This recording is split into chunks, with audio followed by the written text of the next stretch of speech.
आज से कुछ दिन पहले 23 जनवरी को नेताजी सुभाष चंद्र बोस की 125वीं जयंती थी, तो उन्हीं को लेकर है हमारी आज की ये वीडियो। नेताजी सुभाष चंद्र बोस भारत के सबसे बड़े नेता थे और उनका अचानक से गायब हो जाना इंडिया की सबसे बड़ी मिस्ट्रीज में से एक है। कई सालों से हमें बताया जा रहा है कि नेताजी का अंत भारत के बाहर एक प्लेन क्रैश में हुआ था, पर क्या ये बात सच है? एविडेंस क्या कहता है? अगर ये बात सच है कि नेताजी की मौत 1945 में एक प्लेन क्रैश में हुई थी, तो 1967 तक गवर्नमेंट ने उनके घर और परिवार पर नजर क्यों रखी? सुभाष बाबू के रिमेन्स की डीएनए टेस्टिंग आज तक क्यों नहीं की गई? पूरे भारत से सच क्यों छुपाया जा रहा है? अगर आपको भी लगता है इन सवालों के जवाब जानना इम्पोर्टेंट है, तो इस वीडियो को ज्यादा से ज्यादा शेयर कीजिए।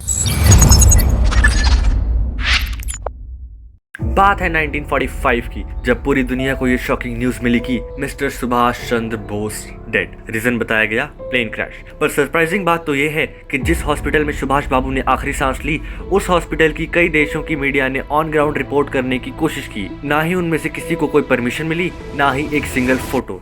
सबसे बड़ी बात तो ये है कि इतने बड़े नेता और ग्लोबल आइकॉन का जो जर्मनी, जापान, रशिया के लीडर्स के साथ भारत की आजादी की स्ट्रेटेजीज डिस्कस करते थे, उनका डेथ सर्टिफिकेट ही नहीं है। डेथ सर्टिफिकेट तो इचिरो ओकुरो नाम के एक जापानीज सोल्जर का है। सुभाष बाबू का क्या हुआ? फिर इंक्वायरी शुरू हुई। सन 1949 में भारत की आजादी के 2 साल बाद ही पंडित जवाहरलाल नेहरू जी ने खुद हिस्टोरियन प्रफुल्ल चंद्र गुप्ता जी को अपॉइंट किया था। गुप्ता जी का यही गोल था कि इंडियन नेशनल आर्मी में रिसर्च करना और उनका भारत की आज़ादी में कंट्रीब्यूशन क्या था, इसके बारे में एक किताब लिखी। ये सारा रिसर्च कुछ महीने नहीं बल्कि पूरे 3 साल तक चला और 490 पेजेस की किताब तैयार थी, जिनमें आईएनए के मिलिट्री ऑपरेशंस के बारे में पूरा ज्ञान था। लोगों को लगा कि अब आजाद हिंद फौज और नेताजी के कंट्रीब्यूशन के बारे में लोगों को पता चलेगा, पर ये रिपोर्ट पब्लिश ही नहीं हुई। क्यों? ऐसे क्या सीक्रेट्स हैं उस किताब में? हमें इसके जवाब नहीं मिलती है तो बस सिर्फ थ्योरी। कई लोग मानते हैं कि कई सालों के लिए सुभाष बाबू रशिया में थे, जिंदा थे और 1985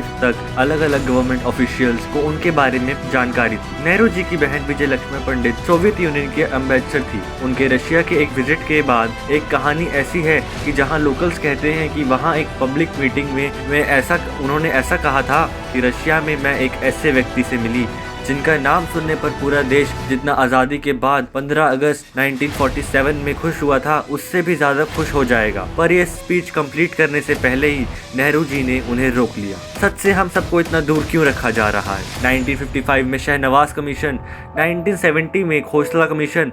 भारत में 2 बार नेताजी की मिस्टीरियस डिसअपीयरेंस के लिए इन्वेस्टिगेशन हुई और दोनों बार उन्होंने कंक्लूड किया कि नेताजी की मौत ताइवान में प्लेन क्रैश में हुई थी। और फिर 1999 में एक और इन्वेस्टिगेशन शुरू हुई, मुखर्जी कमीशन। इसमें कहा गया कि सुभाष बाबू की डेथ एक प्लेन क्रैश में होना पॉसिबल ही नहीं है।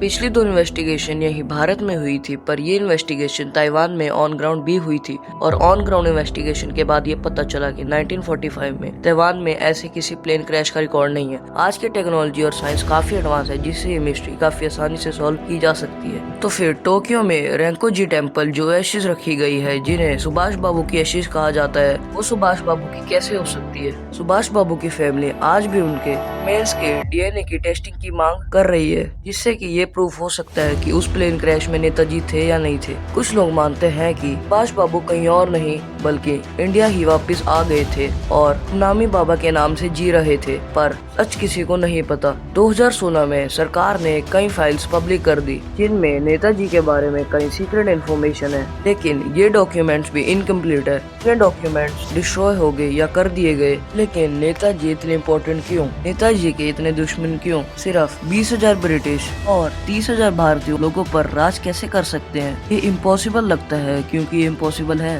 पॉसिबल तभी हुआ जब ब्रिटिशर्स ने एक ट्रिक का इस्तेमाल किया। उन्होंने इन्हीं 30 करोड़ भारतीयों को अपनी सेना में शामिल कर लिया। हमारे वीर उनकी ताकत बन गए। और सच ये है कि ब्रिटिशर्स 1857 की लड़ाई से ही इन वीरों से डरते हैं। कोलकाता के एक ब्रिटिश गवर्नर जनरल ने ये कहा था कि अगर हर एक भारतवासी मुट्ठी भर मिट्टी अंग्रेजों पर एक साथ डाल दे तो पूरा एम्पायर दफन हो जाएगा। और नेताजी ने ब्रिटिशर्स के इसी डर को पहचाना था। सोचिए, अगर नेताजी जिंदा होते तो वो हमारे फर्स्ट प्राइम मिनिस्टर बन सकते थे। इसी फैक्ट की वजह से उन्होंने देश के बाहर के साथ साथ देश के अंदर भी अपने दुश्मन बना रखे थे। वो भारत को लीड करने के लिए इस लेवल तक तैयार थे कि हमारी इकोनॉमिक पॉलिसीज कंट्रीज काफी अच्छी होती। इंडस्ट्रियलाइजेशन कहाँ कहाँ होनी चाहिए, हमारे देश का विजन क्या होना चाहिए, ये भी वो जानते थे। अगर नेताजी जिंदे होते तो इंडिया कई साल आगे होता। दुख की बात तो ये है कि साथ साथ आजाद हिंद फौज का कंट्रीब्यूशन आज